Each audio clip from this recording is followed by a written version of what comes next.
One of the problems we have here in this country is that everyone is supposed to be innocent until proven guilty. Apparently, unless they're an immigrant. Yeah. Apparently, it's different for immigrants. And I bring this up because I got a question in my live stream yesterday on YouTube because we were talking about deporting potentially 12 million people. And the question was, are we supposed to give 12 million people their due process? Are we really supposed to go through all of this and all these people get their day in court? Like, seriously? That was the question, right? And the answer to the question is yes, they need to go through and get their due process, if for any other reason, to make sure they're not an American citizen. Yeah, to make sure they are who we say they are, to make sure they are supposed to be deported, to make sure that we're not deporting Bob.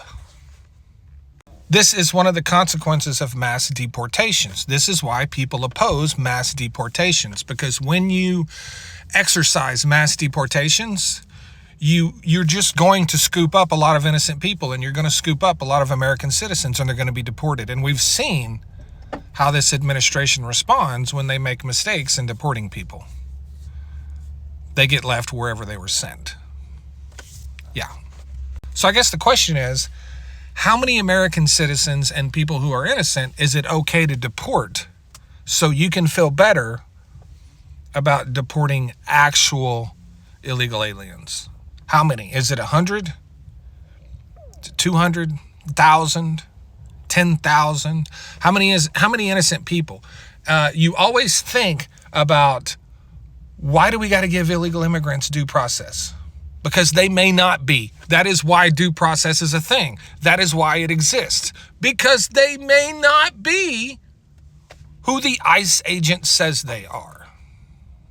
And while you accuse people on the left and people who are opposed to mass deportations, while you accuse them of being sympathetic to criminals, it has never even crossed your mind that they hold their opinions to protect American citizens. They're worried about the American citizens. They're worried about the innocent people. You're just accusing them of trying to protect criminals. You're just accusing them of that. That's not what it is. And we spent 4 years listening to innocent until proven guilty when it came to all of the charges that were brought against Donald Trump. And we even spent another year hearing how he was innocent even though he was proven guilty after he was proven guilty, because God forbid he be guilty of anything. But when an immigrant gets arrested, bury him under the prison. Bury him under the prison. You don't get to decide who has rights and who doesn't. That's not a thing. The only way to protect innocent Americans' rights is to grant rights to those who may be criminals so they can prove their innocence. Yeah. Thanks.